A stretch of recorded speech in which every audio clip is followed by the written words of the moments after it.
Hello everyone, welcome to Battle IAS. I hope आप सब लोग बहुत अच्छे होंगे। आज की वीडियो में हम 24 दिसंबर का न्यूज़पेपर एनालिसिस करेंगे। इसमें टोटल मैंने 5 आर्टिकल लिए हैं, जिसमें पहला आर्टिकल बात करता है आरबीआई ने अनाउंस किया है ओपन मार्केट ऑपरेशन। साथ ही साथ रुपी और डॉलर के स्वैप के ऊपर आरबीआई ने बात की है। अब ये सारी चीज़ें जो आरबीआई ने की हैं, ये की हैं ताकि इकोनॉमी में लिक्विडिटी बूस्ट की जा सके। इस आर्टिकल में आपको मैं समझाऊंगा ओपन मार्केट ऑपरेशन क्या होता है, क्यों किया जाता है, इसका सिग्निफिकेंस क्या होता है, साथ ही साथ कैसे ये इकोनॉमी में लिक्विडिटी बूस्ट करने में, साथ ही साथ इकोनॉमी से पैसा को वापस लेने में भी काफ़ी ज़्यादा मददगार साबित होता है। साथ ही साथ इससे कनेक्टेड जो पीवाईक्यूज उठे हैं वो भी आपके साथ मैं डिस्कस करूंगा। नेक्स्ट आर्टिकल बात करता है इंडिया पहली नेशनल काउंटर टेररिज्म पॉलिसी लाने जा रही है। अब ये अपने आप में बहुत अहम इसलिए हो जाता है क्योंकि ये पहली है। इस आर्टिकल में आपको समझाऊंगा कि कौन कौन से चैलेंजेस हैं जिसकी वजह से ये पॉलिसी लाई जा रही है, और जो मैं चैलेंजेस बताऊंगा उन चैलेंजेस को आप इस सेक्शन में यूज कर सकते हैं, जो कि elaborate with contemporary example section में है। जीएस 3 2025 इसी बार एज इट इज क्वेश्चन पूछा गया है टेररिज्म के ऊपर। ठीक है, नेक्स्ट आर्टिकल बात करता है जापान ने अप्रूव किया है टू रीस्टार्ट काशीवाज़ाकी करीवा न्यूक्लियर रिएक्टर। अब इस आर्टिकल में आपको समझाऊंगा ये है क्या काशीवाज़ाकी करीवा न्यूक्लियर रिएक्टर, इसकी क्या सिग्निफिकेंस है। अगर कहा जा रहा है कि इसको रीस्टार्ट किया जाएगा तो क्या ये बंद था तो बंद होने के क्या कारण थे वो मैं बताऊंगा। साथ ही साथ जियोपॉलिटिकल लेवल पे आपको मैं समझाऊंगा कि इंडिया में जो शांति बिल लाया गया है उसके साथ इसको कैसे कनेक्ट कर सकते हैं। साथ ही साथ इसमें क्या ब्रॉड ऑप्टिमिस्टिक कुछ अप्रोच हो सकता है जिससे ये जो दोबारा रीस्टार्ट किया जा रहा है कोई प्रॉब्लम दोबारा से न आए कि दोबारा इसे बंद किया जाए। ठीक है, ये सब कुछ आपके साथ में डिस्कस करूंगा।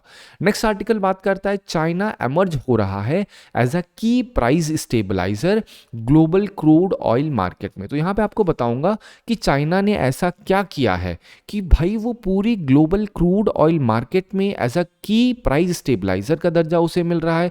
कुछ ना कुछ तो किया होगा, तो मैं सारे एक्शंस चाइना के बताऊंगा और यहीं पे आपको बताऊंगा ओपेक के बारे में, ओपेक प्लस के बारे में, और एक अच्छी खासी अंडरस्टैंडिंग दूंगा कि कैसे यूपीएससी क्वेश्चंस पुट अप कर सकती है यहां से। नेक्स्ट आर्टिकल बात करता है मुल्ले पेरियर डैम के ऊपर, इसका आरओवी इंस्पेक्शन होने की बात हुई है। तो यहां पे आपको बताऊंगा ये आरओवी इंस्पेक्शन क्या होता है, मुल्ले पेरियर डैम कहां पे है, इसकी क्या सिग्निफिकेंस है, कब बनाया गया था, कौन से स्टेट पे है, कौन से रिवर पे है, ये सब कुछ आपको मैं बताऊंगा। साथ ही साथ मैं कंटेम्प्रेरी दूसरे डैम्स के बारे में बताऊंगा जहां पे ये आरओवी इंस्पेक्शन की डिमांड हो रही है, या करना चाहिए नहीं करना चाहिए, वो सब कुछ मैं आपके सामने एकदम न्यूट्रल नजरिए से रखूंगा। फिर आप डिसाइड करिएगा कि बाकी डैम्स में क्या आरओवी इंस्पेक्शन की जरूरत है। वो तब आप कर पाएंगे जब आपको पता होगा कि आरओवी इंस्पेक्शन होता क्या है, क्यों किया जाता है, कैसे वो हेल्पफुल हो सकता है। ठीक है, इस पूरे आर्टिकल की समरी आप बैटल आईएएस के टेलीग्राम चैनल से डाउनलोड कर सकते हैं। चलिए स्टार्ट करते हैं अपना पहला आर्टिकल। अब पहला आर्टिकल बहुत ज़्यादा बड़ा नहीं है, अगर आप ध्यान देंगे तो ये आपका फाइनेंस सेक्शन का एक छोटा सा आर्टिकल है। ठीक है, यहाँ पे बात क्या हो रही है, आरबीआई ने अनाउंस किया है फ्रेश मेजर्स कि वो इंजेक्ट करेगा 2.90 लाख करोड़ की लिक्विडिटी। अब यहाँ पे पहले आपको बताता हूँ मैं ओपन मार्केट ऑपरेशन क्या होता है। शब्द देखिए, ओपन मार्केट ऑपरेशन, एक ऐसा ऑपरेशन जो कि ओपन मार्केट में किया जाएगा। अब ऑपरेशन मतलब ऐसा तो है नहीं कि यहाँ ऑपरेशन हो रही है हॉस्पिटल वाले ऑपरेशन की बात, ये ऑपरेशन है जो आरबीआई करता है। इस ऑपरेशन में कुछ ना कुछ तो करेगा ही, तो आरबीआई का करता है। लेट्स से आरबीआई के पास एक एक्स सिक्योरिटी है। ठीक है, अगर आरबीआई को इकोनॉमी से पैसा ज़्यादा हो चुका है इकोनॉमी में, और आरबीआई को वो पैसा चाहिए, निकालना है बाहर इकोनॉमी से, तो क्या करेगा, वो एक्स सिक्योरिटी को जब बेचेगा किसी इंसान को तो उससे उसे पैसा मिलेगा। तो मान लेते हैं ये एक इंसान ए है, इसके पास 100 रुपये एक्स्ट्रा पड़ा हुआ है, तो एक्स सिक्योरिटी जब आरबीआई इसको बेचेगा 80 रुपये की, तो इसके पास क्या होगा, 80 रुपये इसके पास से निकल के इधर आ जाएगा। ये कब होगा, जब बहुत ज़्यादा इन्फ्लेशन हो चुका होगा इकोनॉमी में।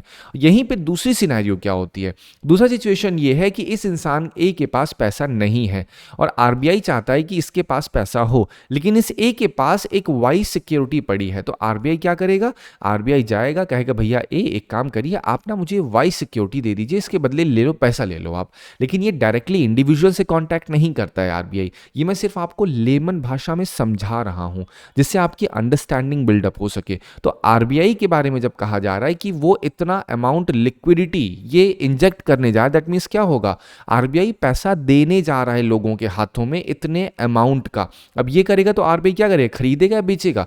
तो आप बोलोगे आरबीआई परचेस करेगा। अरे परचेस करने के लिए कोई प्रोडक्ट तो होना ही चाहिए ना। तो ये कौन सा प्रोडक्ट है? ये प्रोडक्ट है जो सिक्योरिटीज लोगों के पास होती है, उसको आरबीआई खरीदता है। उन्होंने ओएमओ की डेट्स दे दी है आरबीआई ने, ठीक है। उद्देश्य क्या बताया है? इंडिया में जो रुपी की लिक्विडिटी है उसको इंक्रीज करना चाह रही है आरबीआई, और साथ ही साथ जो एक्सेस डॉलर की लिक्विडिटी हो रखी है उसको भी एब्जॉर्ब करेगी आरबीआई, ठीक है।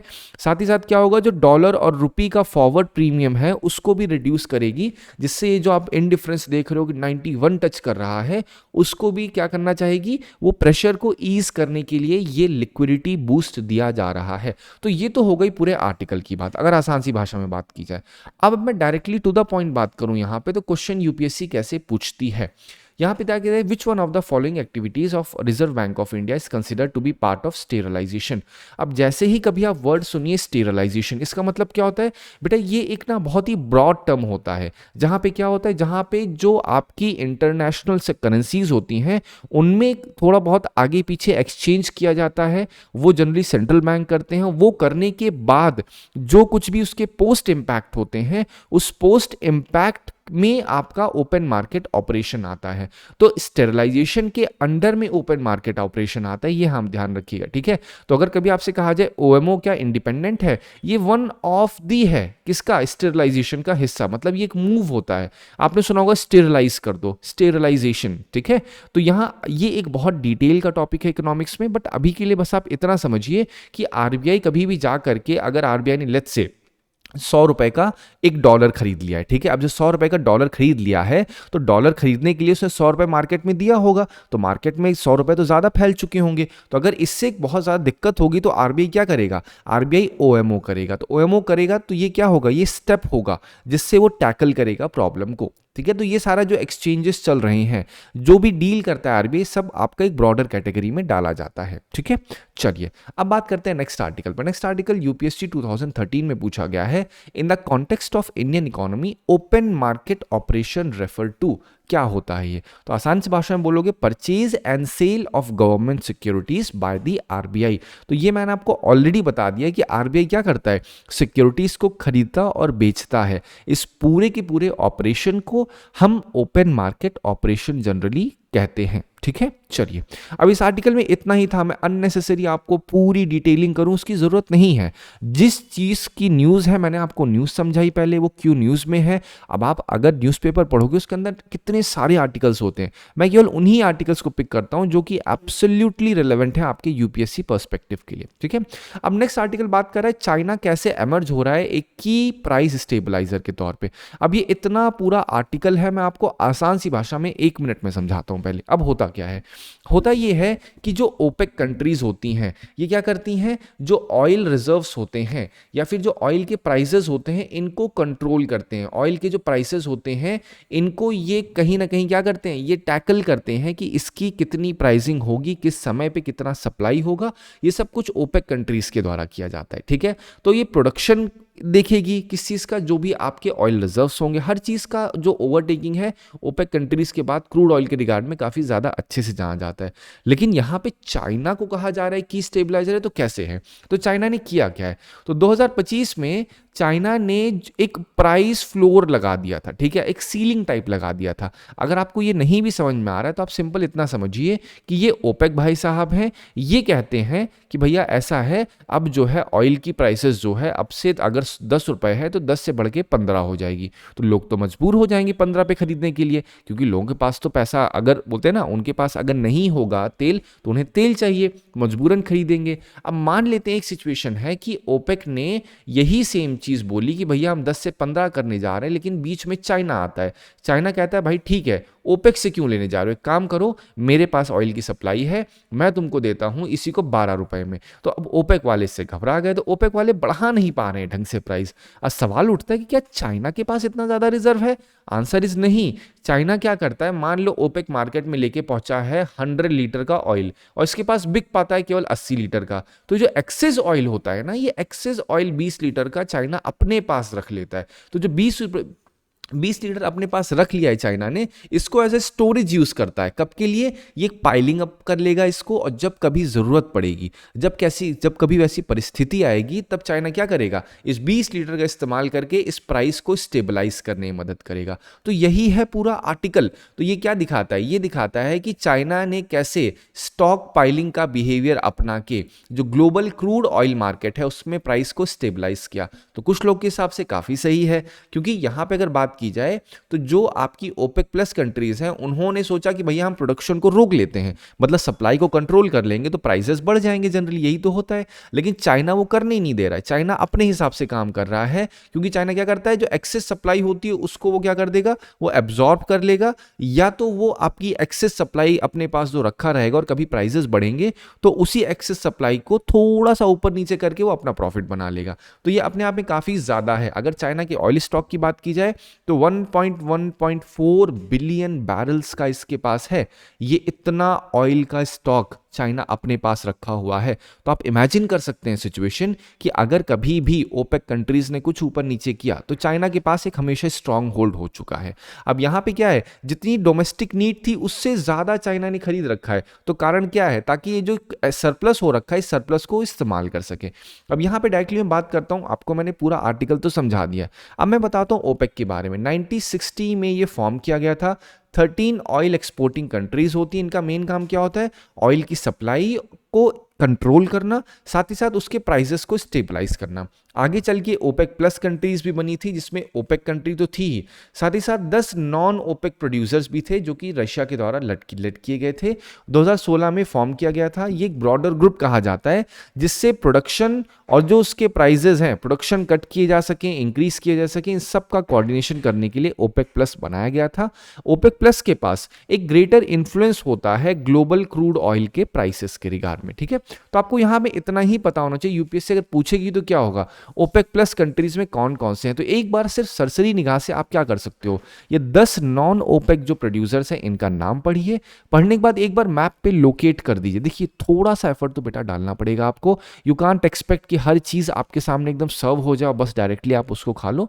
थोड़ा थोड़ा एकदम माइक्रो स्टेप्स लोगे ना तो आपको पता भी नहीं चलेगा। एक समय आएगा कि आपकी पूरी की पूरी ऑर्गेनाइजेशन सारी प्रिपेयर हो जाएंगी एक टाइम के बाद। ठीक है, चलो अब हम लोग बात करते हैं नेक्स्ट आर्टिकल पे। नेक्स्ट आर्टिकल क्या बात करता है, यूनियन गवर्नमेंट फाइनलाइज कर रही है नेशनल काउंटर टेररिज्म पॉलिसी। मतलब अभी तक आया नहीं है बट गवर्नमेंट इस चीज को फाइनलाइज कर रही है। तो फाइनलाइज कर रही मतलब यहां पे एक फ्रेमवर्क बनना स्टार्ट हो चुका है। जब ये फॉर्मल तौर पे एज अ लॉ बिल, जो भी गवर्नमेंट सोचेगी, एग्जीक्यूटिव ऑर्डर लाना चाहती है, जो कुछ भी करना चाहती है, वो सब कुछ मैं आपको बताऊंगा जब वो फाइनली आ जाएगा। क्योंकि जब तक नहीं आता है तब तक बहुत कंफ्यूजन रहती है गवर्नमेंट कैसे इस चीज को लेकर के आएगी। लेकिन जब माहौल बन रहा है तो आपको बता भी देता हूं ये है क्या। ये जो आपका नेशनल काउंटर टेररिज्म पॉलिसी की बात हो रही है, ये एज अ यूनिफॉर्म फ्रेमवर्क के तरीके से काम करेगा सभी स्टेट्स के लिए। इसमें जो प्रायोरिटीज एरिया है, जो कंसर्न्स हैं, वो क्या है, ऑनलाइन और डिजिटल रेडिकलाइजेशन एक बहुत बड़ा कंसर्न है जिसको लेकर के पॉलिसी लाई जा रही है। जो आपकी ओपन बॉर्डर्स हैं उनका मिसयूज हो रहा है, तो ये भी एक पॉइंट ऑफ कंसर्न है जिसके लिए एक काउंटर टेररिज्म पॉलिसी लाई जा रही है। जो आपके फॉरेन फंडेड कन्वर्जन नेटवर्क्स हैं वो भी इस्तेमाल हो रहे हैं, तो ये भी एक कंसर्न है। आधार की स्पूफिंग भी एक बहुत बड़ा कंसर्न है। तो जो भी आपकी नेशनल काउंटर टेररिज्म पॉलिसी आएगी, इन सब में ये सारे कंसर्न्स हैं जो कि प्रायोरिटाइज किए जाएंगे और इसको टैकल किया जाएगा। एनआईए ने अपनी पूरी रिपोर्ट इसके बारे में दी है, एंटी टेरर कॉन्फ्रेंस में बताया है कि कौन कौन से अलग अलग तरीके इस्तेमाल किए जा रहे हैं टेररिस्ट ऑर्गेनाइजेशंस के द्वारा, और वो चीज को हम कैसे टैकल कर सकते हैं एक proper uniform national counter terrorism policy ला करके। अब यहां पे नेट ग्रिड के ऊपर एम्फेसिस किया गया था जिससे इंटेलिजेंस को इंटीग्रेट किया जा सके। अब जब बात हो रही है एम्फेसिस किया जा रहा है नेट ग्रिड के ऊपर, तो ये क्या क्यों किया जा रहा है। अब ये सब कुछ पहलगाम टेरर अटैक के बाद एकदम एक्सेलरेट हो चुका है। उसके पीछे रीजन क्या है, क्योंकि जो इंटरनल नेटवर्क है टेररिज्म या फिर टेररिस्ट ऑर्गेनाइजेशन का, गवर्नमेंट उसको ब्रेक करना चाह रही है। तो उसको तोड़ने के लिए सरकार अलग अलग तरीके अपनाती है। तो यहां पे अगर बात करें नेट ग्रिड के बारे में कैसे वर्क करता है, तो ये आपका एक प्रॉपर नेशनल लेवल पे ग्रिड होता है, कनेक्शन होता है, आप पोर्टल समझ लो, जो कि गवर्नमेंट और प्राइवेट डेटाबेस को एक जहां पे इकट्ठा कर देता है। सिक्योर प्लेटफॉर्म होता है। अब यहां पे जो एजेंसीज होती हैं सिक्योरिटी, वो इंस्टेंटली पुल अप कर सकती हैं डेटा, जैसे Aadhaar, bank record, travel history, driving licence, telecom data, ये सारी की सारी चीज़ें आसानी से पुलअप की जा सकती हैं। यहाँ पे केवल ऑथराइज्ड ऑफिसर्स ही इस चीज़ को एक्सेस कर सकते हैं, और ये एक्सेस करने के लिए कोई एफआईआर की ज़रूरत नहीं है। ये इंटेलिजेंस बिल्डिंग के लिए की जा सकती है। केवल आपका ज़रूरी नहीं कि इन्वेस्टिगेशन जब हो रहा होगा तभी यहाँ पे ये सारी चीज़ें एक्सेस की जाएंगी। कभी अगर इंटेलिजेंस बिल्डिंग करनी है, कभी कुछ भी डेटा का एनालिसिस करना है ये सोच के कि कहीं प्रॉब्लम ना हो फ्यूचर में, तो उसके लिए भी इसका इस्तेमाल किया जा सकता है। तो ये मदद कैसे करेगा? जितने भी डॉट्स होते हैं उन सबको ज्वाइन करने में, bye connecting, bye linking multiple data points, जब इंक्वायरी होती है तब। ठीक है, अगर मैं बात बताऊं, ये जो आपकी नेशनल पॉलिसी लाई जा रही है किस चीज़ के लिए? टेररिस्ट या टेररिस्ट ऑर्गेनाइजेशन को काउंटर करने के लिए, टेररिज्म को काउंटर करने के लिए। तो उसमें क्या क्या चैलेंजेस और सोल्यूशन मैंने साथ ही साथ दिए हैं। पहली चीज़ बात करते हैं, ऑनलाइन रेडिकलाइजेशन के बारे में बात हो रही है, और ये क्यों हो रहा है? क्योंकि एनक्रिप्टेड प्लेटफॉर्म से पता नहीं चल पा रहा है। तो इसको हैंडल करने के लिए क्या करना पड़ेगा? हमें एआई मॉनिटरिंग करना पड़ेगा, साथ ही साथ जिस प्लेटफॉर्म पे ये रेडिकलाइजेशन हो रहा है उसकी अकाउंटेबिलिटी को भी इंश्योर करना होगा। सेंटर और स्टेट का कोऑर्डिनेशन हमें अच्छा करना होगा। पुलिसिंग एक स्टेट सब्जेक्ट है, अगर प्रॉपर स्टैंडर्ड ऑपरेटिंग प्रोसीजर हमें पता होगा और जॉइंट टास्क फोर्स होगा तो यहाँ पे सेंटर स्टेट का कोऑर्डिनेशन भी अच्छा हो पाएगा।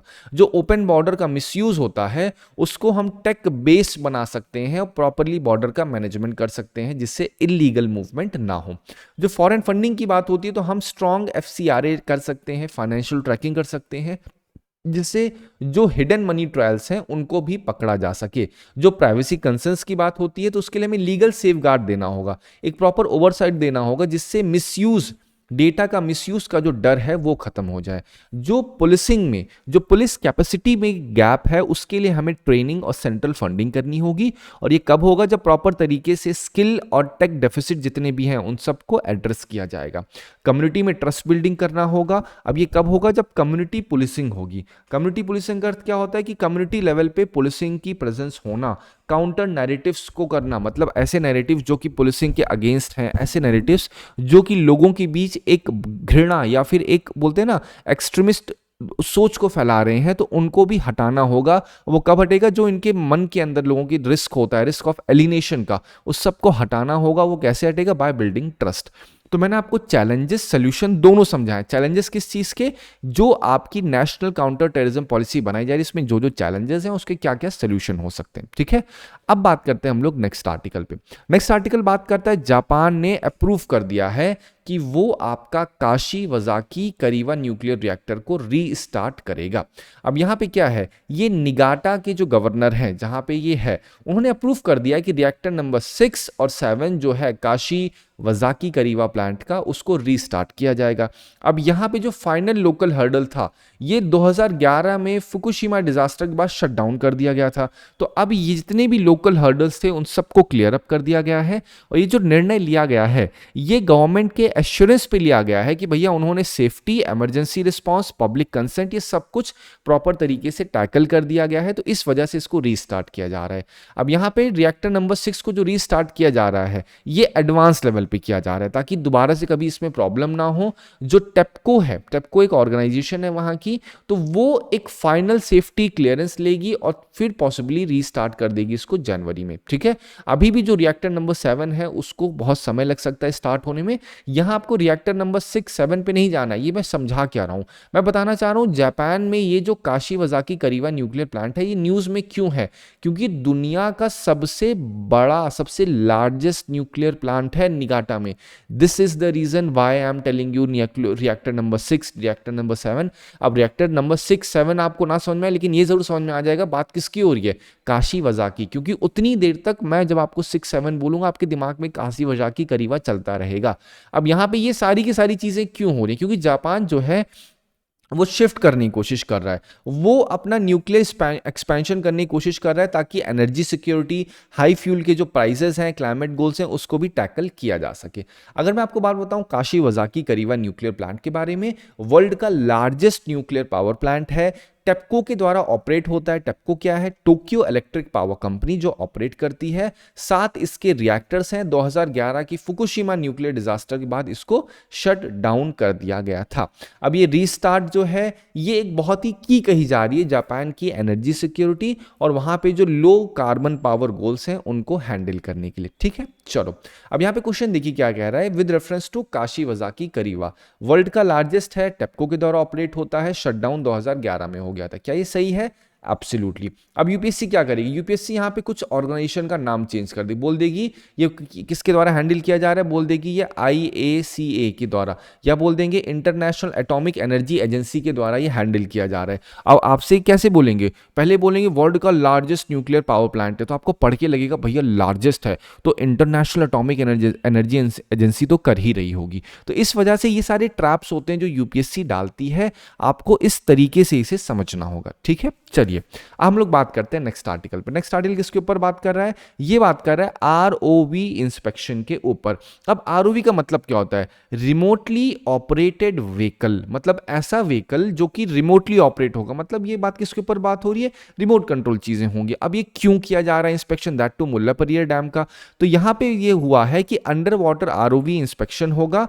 कब? आपका मुल्लापेरियार डैम इडुक्की में। इसको ऑब्जेक्टिव क्या है? ऑब्जेक्टिव है ये एसेस करना कि जो डैम है उसकी स्ट्रक्चरल स्ट्रेंथ कितनी है, उसकी इंटीग्रिटी कितनी ज्यादा स्ट्रांग है, इन सब चीजों का एक प्रॉपर असेसमेंट किया जाएगा। अब यहाँ पे 1200 फीट का ये जो डैम है इसको एग्जामिन किया जाएगा, हर एक एस्पेक्ट से किया जाएगा। और ये सब क्यों किया जा रहा है? क्योंकि सुप्रीम कोर्ट का जो डायरेक्टिव है उसने इस चीज को ट्रिगर किया है और ये आपका central soil and material research station के द्वारा किया जा रहा है। साथ ही साथ अर्लियर जो केरला की स्टडी थी उसमें ये पाया गया था कि यहाँ पे जो डैम लाइम सुरकी मोटर से बना हुआ, मतलब सीमेंट जो होती थी उस समय, उससे जो बनाया गया है उसमें इरोजन हो रहा है। अब यहाँ पे जो स्टोन्स अंदर से थे वो एक्सपोज हो रहे थे, तो इससे लगा कि क्या पता भैया मुल्लापेरियार डैम इतना पुराना डैम है, अगर ये टूट गया सोचो कितनी बड़ी डिजास्टर हो जाएगी। तो इस वजह से यहाँ पे आरओवी इंस्पेक्शन किया जा रहा है। अभी जो आरओवी इंस्पेक्शन होगा ये करेगा क्या? ये पूरे डैम को एग्जामिन करेगा कि भैया ये जो आप लोगों ने पाया है इरोजन जो आप कह रहे हो रहा है, जो उसकी सीमेंट है नीचे नीचे एकदम बेस पे अगर हट रही है, तो हम देखें कि क्या एक्चुअली में वैसा हो रहा है। अगर हो रहा है तो उसको कैसे प्रिपेयर किया जाए, उसको कैसे रेनोवेट किया जाए, वो सारी चीजें इसमें अच्छे तरीके से देखी जाएंगी। तो मुल्लापेरियार डैम के बारे में बात बताई जाए तो इडुक्की केरला में है ये। इसको मैसनरी ग्रेविटी डैम भी कहते हैं। अब ये वर्ड सुनो, इसका मतलब क्या है? इसका मतलब सिंपल सा है, ये ब्लॉक्स में बनाया गया है, मतलब जो सीमेंट होती है ना उससे ये बनाया गया है और ये बहुत ही पुराना है। 1895 में बनाया गया था लाइम सुरकी मोटर का इस्तेमाल करके, मतलब जो सीमेंट होती है उसके ब्लॉक्स को बना बना के ये पूरा डैम बनाया गया था। इसका मेन पर्पस क्या था?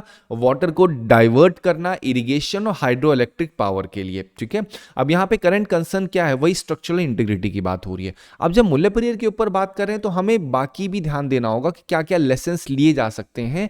ये जो आपका रिमोटली ऑपरेटेड व्हीकल से जो इंस्पेक्शन किया जा रहा है, पहली चीज बात ये होगी जो अंडर वाटर मॉनिटरिंग है, it is very much crucial.